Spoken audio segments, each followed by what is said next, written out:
The kitchen clock ticked like a heartbeat, each second slicing into the silence of our empty home. I stood frozen, clutching the crumpled note I'd found tucked inside her favorite scarf. Meet me at La Belle, 8 p.m. Wear the red dress. J. The words burned my fingertips, a stranger's handwriting invading 24 years of marriage. My chest tightened, as if the air itself had turned against me. Laura, my Laura, was out there tonight on a Friday, her laughter probably spilling across some candlelit table, while I stood in our kitchen, drowning in the echo of her absence. I'd noticed the signs for months. Her phone angled just out of view, the late nights she blamed on book club, the new perfume that clung to her like a secret. I told myself it was nothing. Laura was steady, my anchor through job losses, my mother's death, our daughter's move to college. She'd never betray me. But the note in my hand, with its casual intimacy, screamed what I'd refused to hear. The house felt too big, the walls too quiet.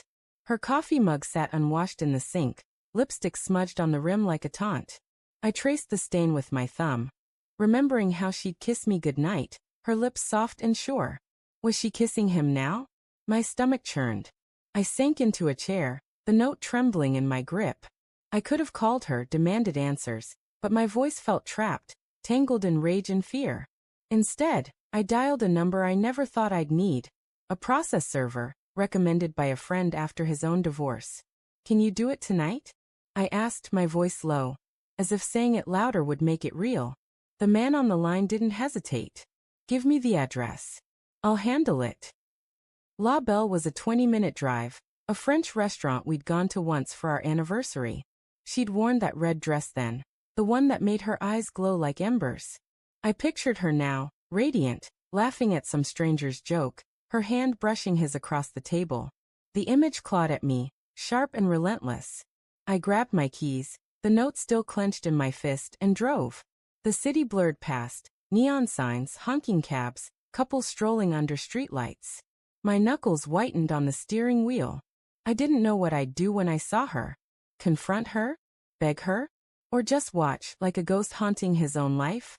The uncertainty gnawed at me, but I couldn't stop. I needed to see the truth, to let it cut me open. La Belle's windows glowed warm against the autumn chill.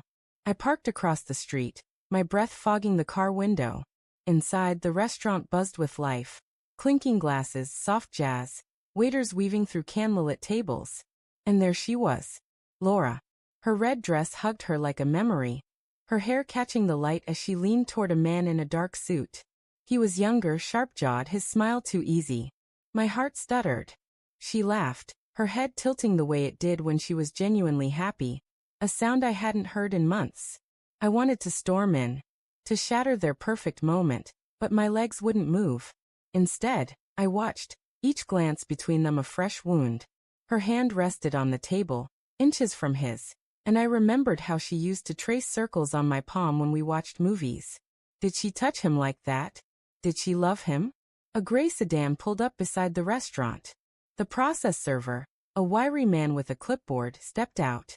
I'd given him her description: red dress, auburn hair, table by the window. He moved with purpose, disappearing into the restaurant. My pulse raced. This was it. No turning back.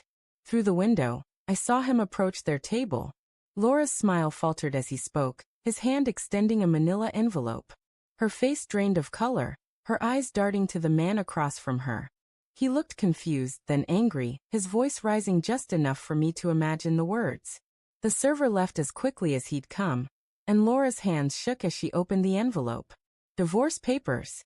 My signature, stark and final, stared back at her. She stood, her chair scraping the floor, and rushed outside, the man trailing behind.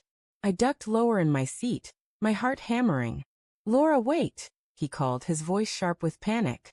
She spun to face him, tears streaking her mascara. "You said you were done with her," she snapped, her voice cracking like glass. "You promised James." James. The name hit me like a fist. Not just a stranger, but someone she'd trusted, someone she'd believed in.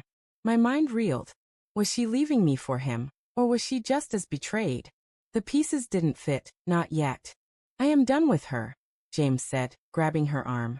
"This is a mistake." She's trying to ruin me. Laura yanked free, clutching the envelope to her chest. You lied to me, she whispered, her voice raw. You lied, and now I've lost everything. She turned and ran, her heels clicking against the pavement. James didn't follow. He stood there, staring after her, before cursing and heading back inside. I should have felt triumph, watching her world crumble as mine had. But all I felt was emptiness. The woman I loved was breaking, and I'd pulled the trigger. I followed her, keeping my distance as she walked aimlessly through the city, her red dress a beacon in the dark.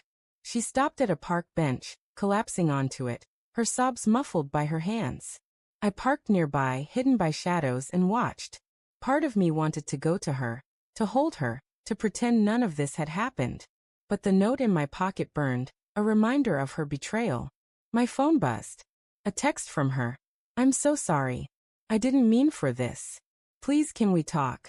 I stared at the screen, my thumb hovering over the reply button. What could she say to fix this? That it was a mistake? That she still loved me? The words felt hollow before she even spoke them. I stepped out of the car, my footsteps heavy against the gravel. She looked up, her eyes red and wide, as if seeing a ghost. Mark, she whispered, standing. How did you? The note, I said, my voice colder than I meant it to be. I found it. I know about James. Her face crumpled, but she didn't deny it. It wasn't what you think, she said, her voice trembling. He told me he was separated, that he loved me. I was lonely, Mark. You were always working, always distant. I needed to feel wanted.